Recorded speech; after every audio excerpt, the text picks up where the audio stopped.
Welcome back to Step 1 Survival. Welcome back to Step 1 Survival. I am Staff Sergeant Badass. I guess it's a case of laryngitis, so my voice is a little off. In the Marine Corps, we call this the frog voice when you use your diaphragm a lot. But a lot of people have gotten sick around here, and I ended up with a version of it where it's laryngitis. So I'm sure to be over it real soon. Now, everything I showed you in the thumbnail is actually here. I'm going to show it. So this is not clickbait. I'm actually going to show you all these items. You have to build a kit for a roadside emergency, because roadside rescues are very unlikely. If anyone's going to come rescue you, it's probably very unlikely in some situations, because you could be frozen in place and your car's broken down and a lot of things. Now, you need to have ways of fixing those things, fixing your situations. A lot of this stuff doesn't take up a lot of room. You see the items there and you're like, good God, that is a lot of stuff. But if you pack it correctly, if you give it an old sailor's pack, like a good, roll everything up tight, tuck everything in, put bands on it, and you do it like a ship coffin. Have you ever been aboard ship? And you've got, for the sailors out there, for, you shipwrecks, you have a coffin, and in that coffin, you've got to make everything real tight and enclosed. And to do that, to be able to pack the things that you want to keep with you, and that's kind of what you would do with this situation. So I just had to spit a few words out here, and then we'll get this started. I was thinking to myself, I said, this voice is not going away anytime soon, and I've got to kick this video. I've got this stuff gathered up. I've been gathering this stuff now for a while, and I wanted to share with you, this is kind of the items that I keep in my truck. And I know I have a little bit more serious stuff for my truck, in cases that I do have a bigger engine than most. So if you're in a situation, you have a larger engine, or say a diesel, say you've got something that requires 2 very large batteries. That most diesel trucks on the road require 2 very large batteries to operate. Mine does. So, with that being said, I've got to make sure I've got a better charging system. So in this case, this item here might not be as practical in your case, but I want to run down some items that you should keep with you and why. And I'm going to run this through. First and foremost, everybody's going to do jumper cables. That's just a gimme. You'll see so many kits where it's like an emergency roadside kit, and it comes with jumper cables. It's great if someone is willing to help. Most days, a lot of people will just drive past you. They won't even stop. You've got to keep that in mind as well. You're really looking after you. The only person going to save you is yourself. So jumper cables is a plus. You should still keep them in the case that you can actively get to another battery. If it's the end of the world, just pop another person's car hood and, anyway. So set that to the side real quick. In the place of that, what I would add is something like this gadget right here. And I'll get to some other items I've got right here I wanted to share. This item here actually has a safe, ready jump starting device. And this would work on any like V6 and lower, not a V8. So, but they do make kits just like this. It comes with an air pump for larger engines. But this would be something more for like you minivanners out there, you RAV4 people, your Toyota Tacos, all those types of things. This works great. It will jump start. It will also use it for airing up your tires. good air compressor for airing up tires. It also tells you how much air pressure you have. It's really easy to charge. It doesn't go dead. It stays charged for years and years. A lot of these batteries actually keep their charge quite well. So it's just a really good item to have. And another thing I keep in this little kit, because I just grabbed this. I think this kit actually comes from the Jeep. The Jeep's got a V6 in it. So this is your SOS charge card. It's just a card you keep in your wallet. But I said, hey, just throwing it in there. I haven't got no use for it. You know, like in my wallet everywhere. I've got plenty of access to charging devices, but this would charge your phone in an emergency. So that's good to know. But it just stays in there because, you know, I don't want to use... This also charges devices. So it works as that as well. And airs up pretty much anything.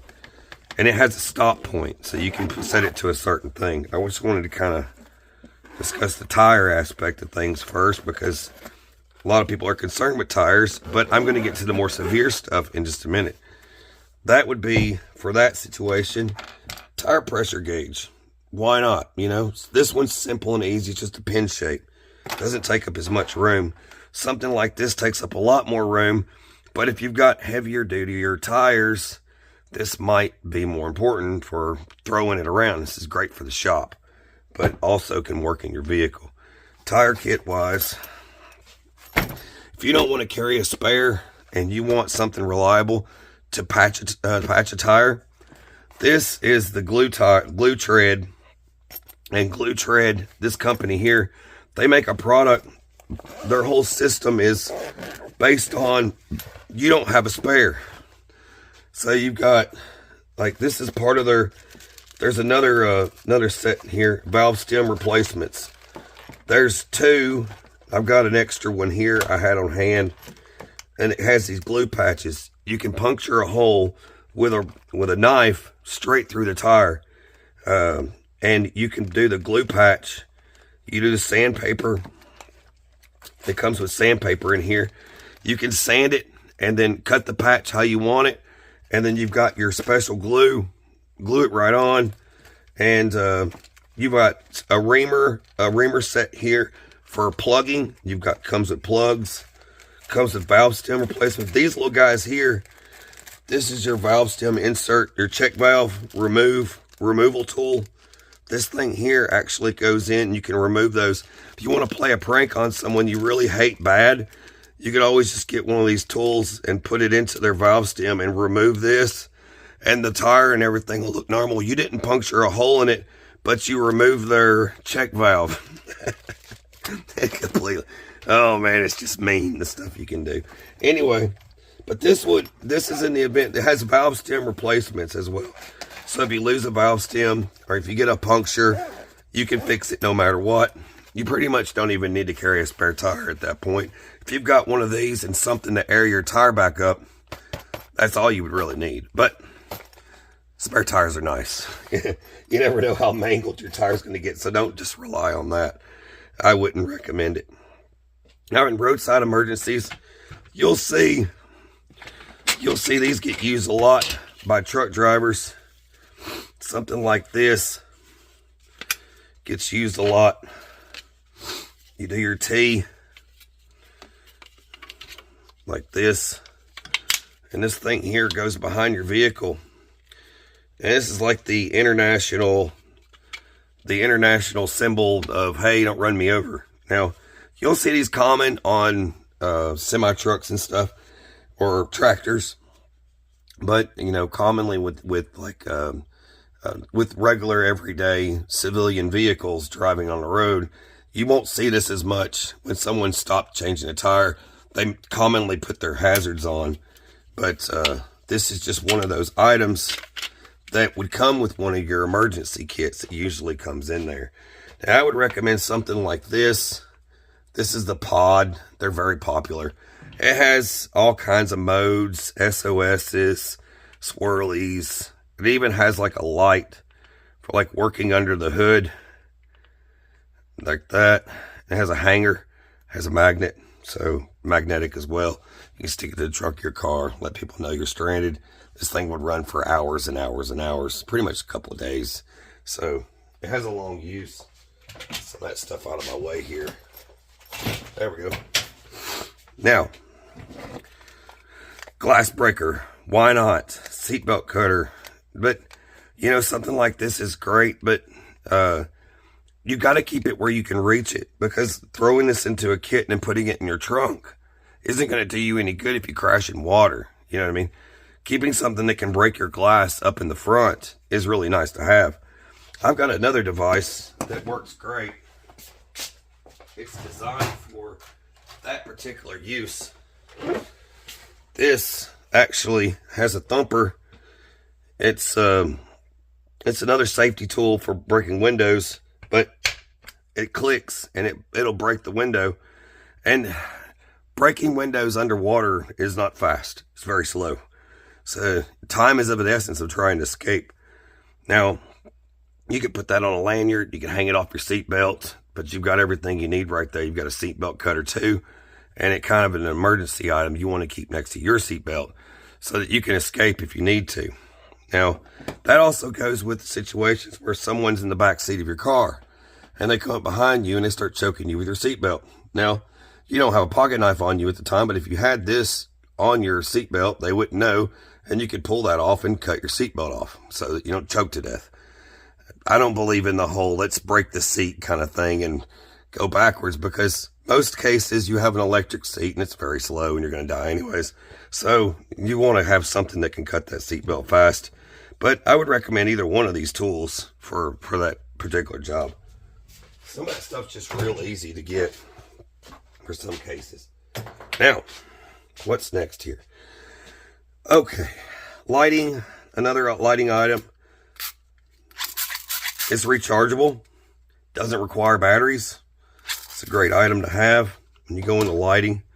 Something that's multifunction, cheap. This is about 30 bucks. This is one of my favorites right here. It's magnetic, so you can use it under the hood. It has a setting where you can hold this down and it'll brighten this guy up.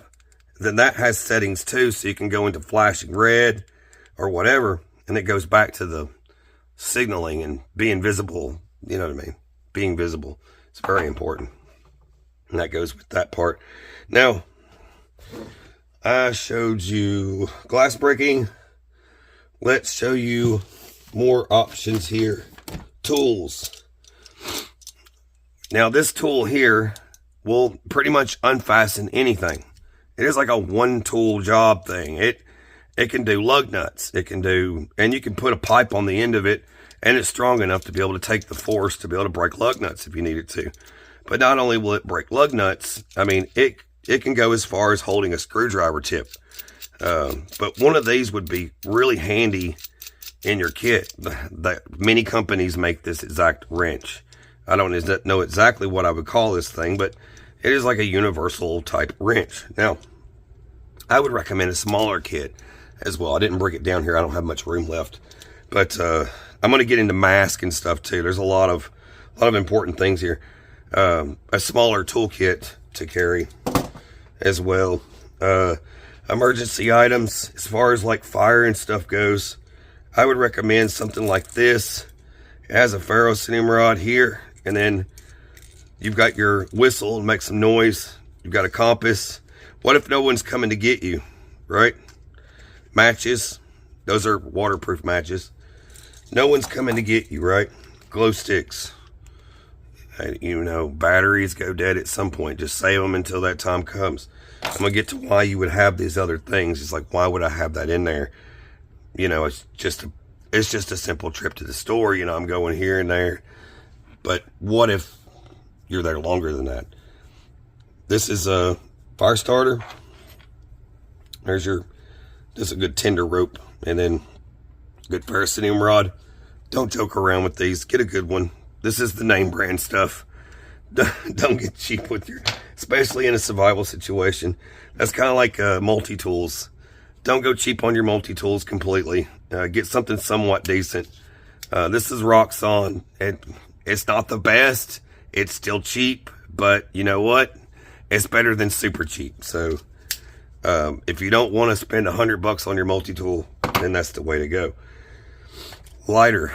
If all else fails, I pick stuff like this because there's more butane in them they last a little bit longer than Bic lighters.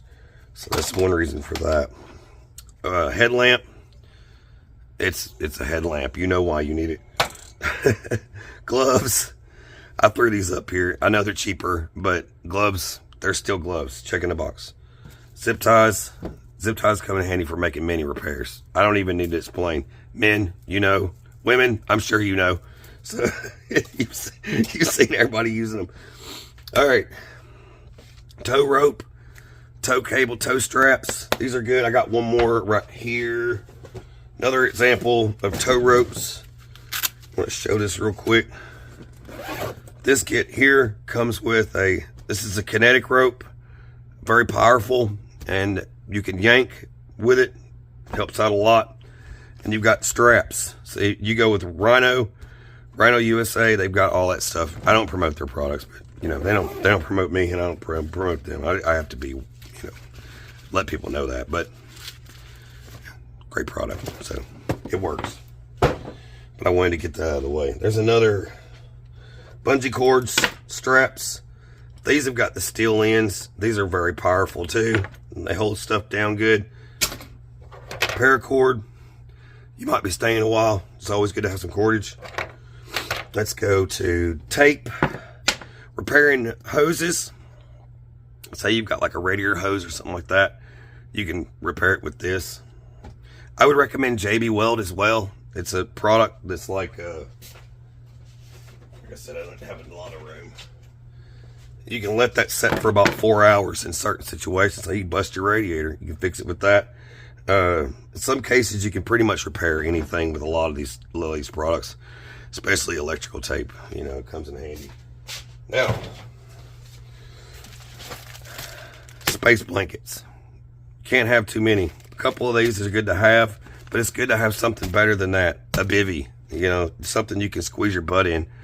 That'll keep you warm for a long period of time.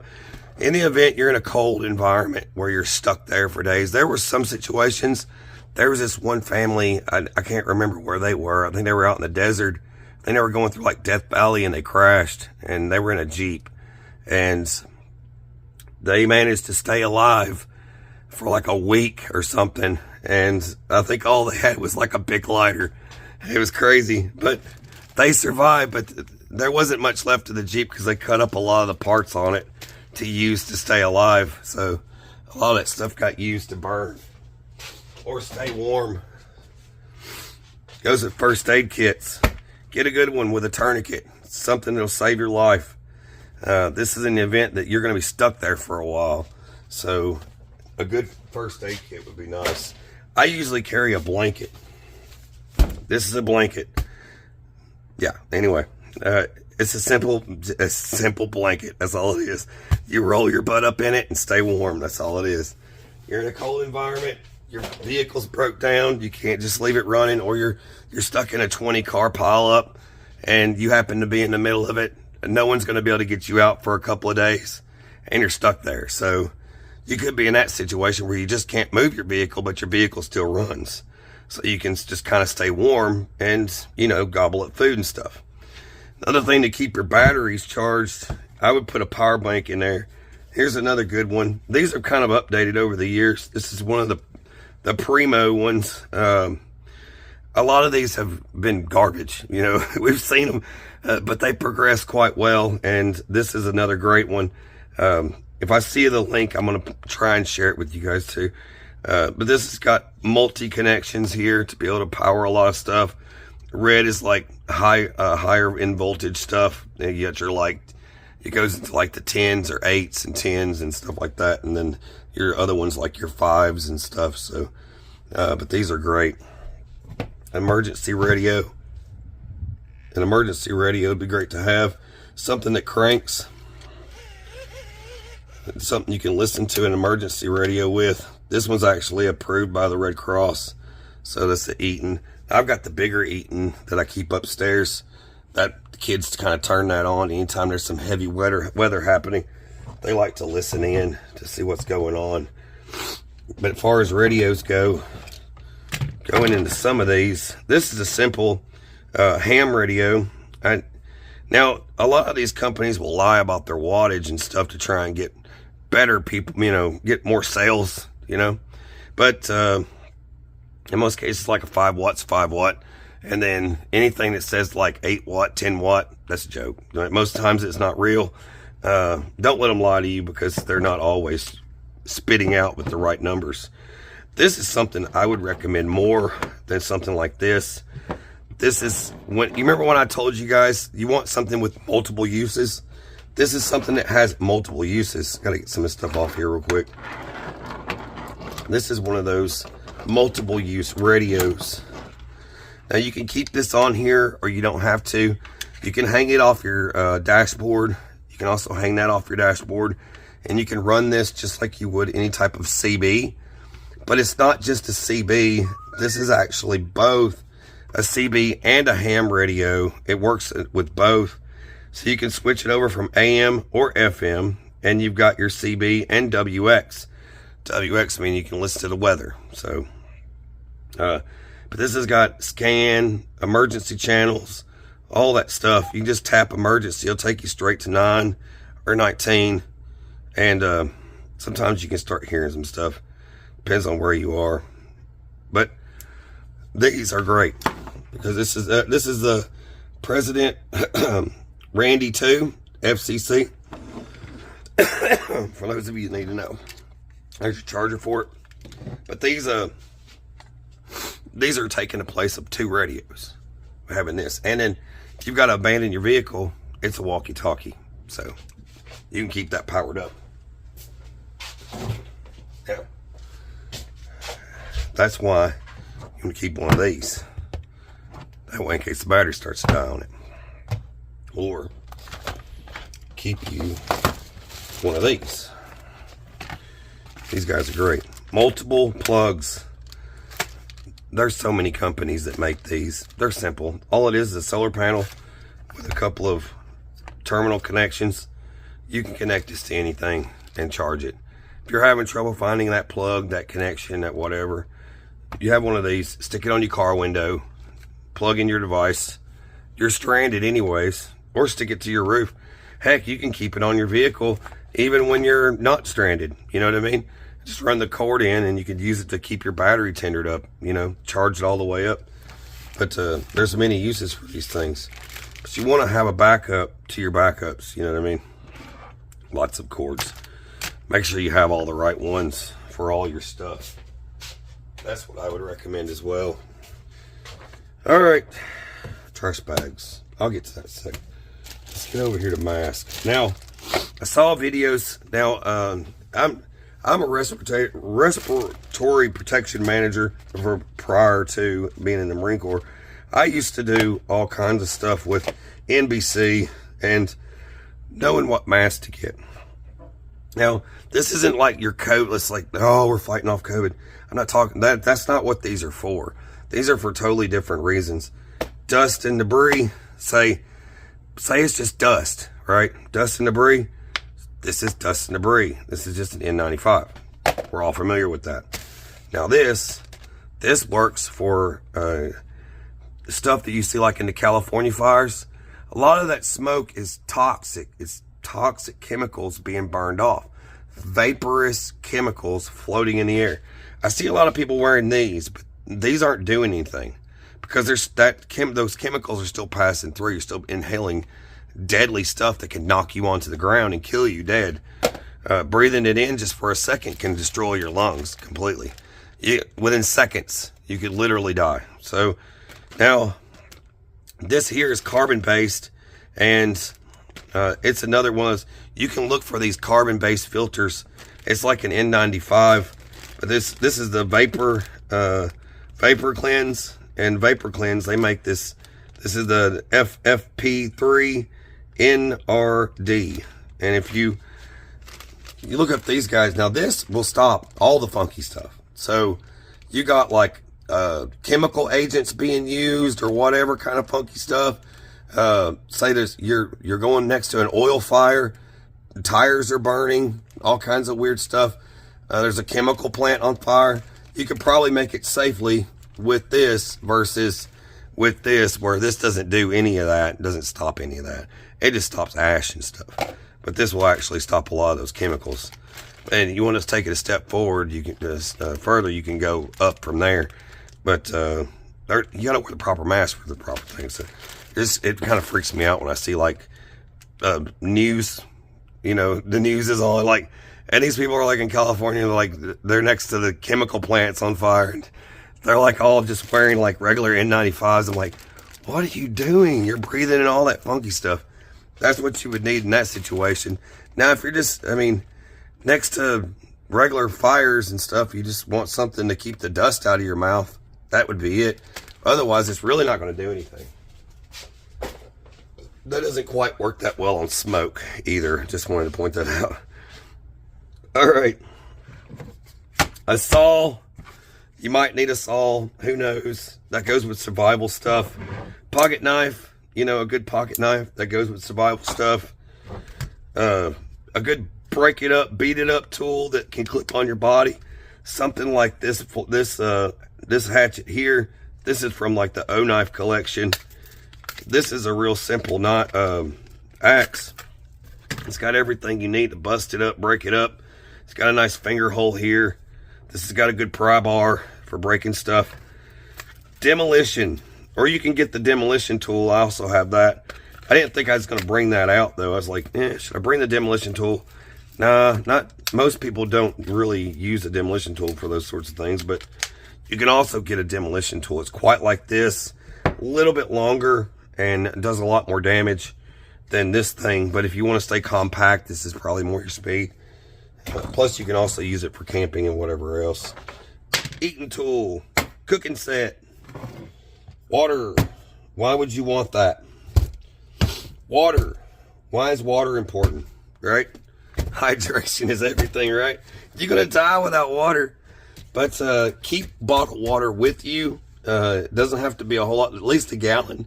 Keep like I get now in winter, alternate it out because it can freeze and bust. So just make sure you're paying attention to that if you're keeping it in there. When it gets the temperature drops and it gets cold, that's the problem with trying to keep water, because you might have to use a non-bustable container. They make them where they're like really thick walled, kind of like a gas can's wall. The lining of the gas cans that they make today, that wall's thick and you can fill it up with water and they won't bust, but I don't recommend using a gas can. You know what I mean? Just something of that nature. So, but they make different types.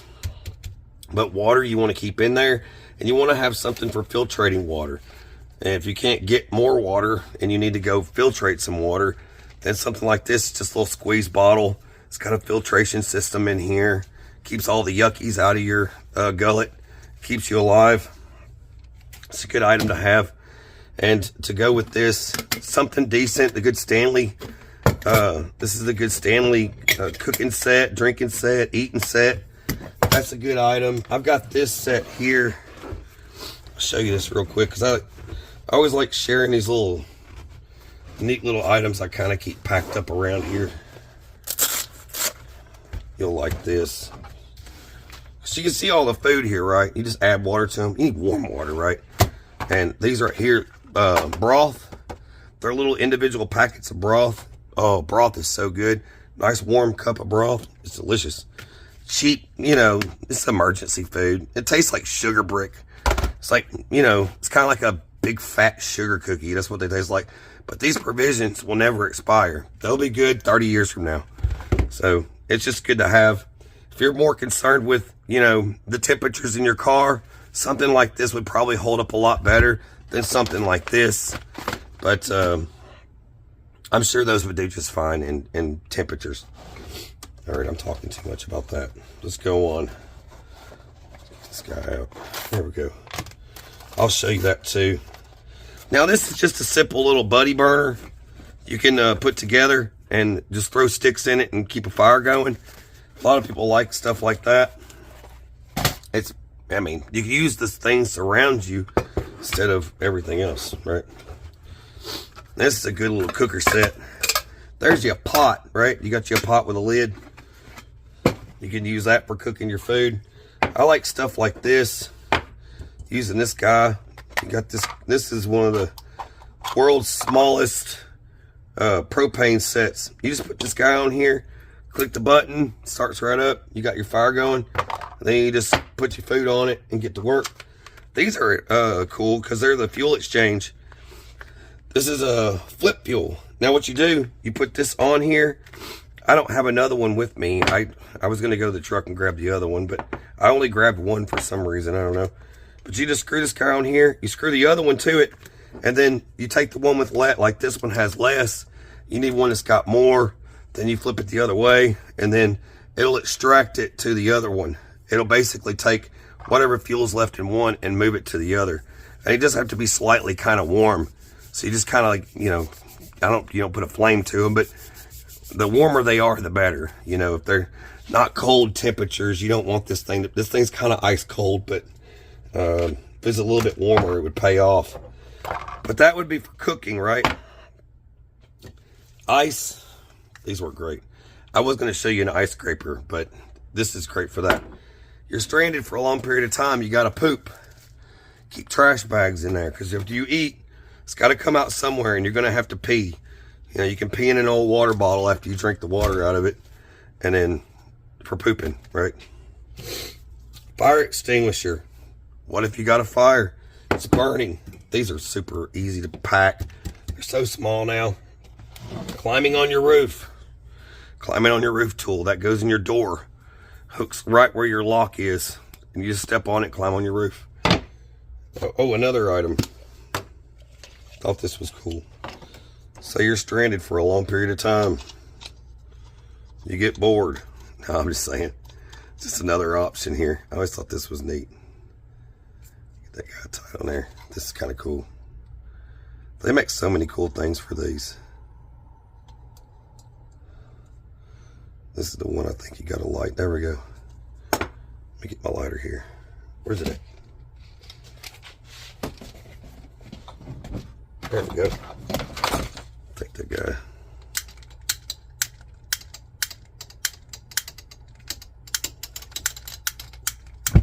There it goes. Look at that.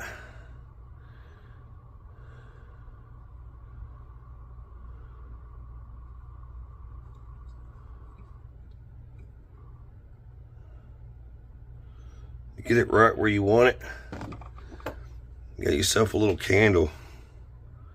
You can crank that sucker up too, but you don't want to break your glass because it could get too hot. You could probably break the glass.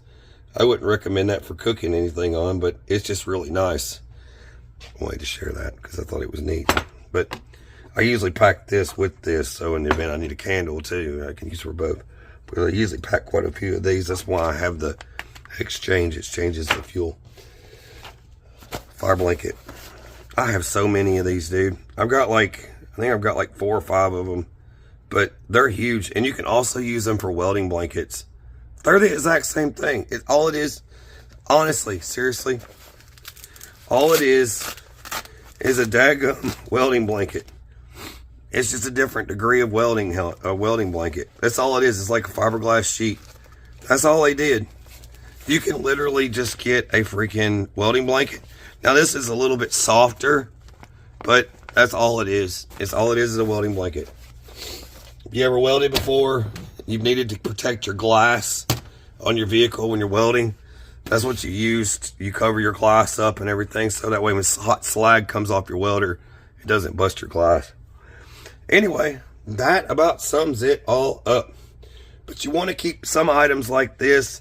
This would be definitely the ultimate in survival for a emergency roadside kit. Now, you can add so much cooler stuff to this. It doesn't have to be like this.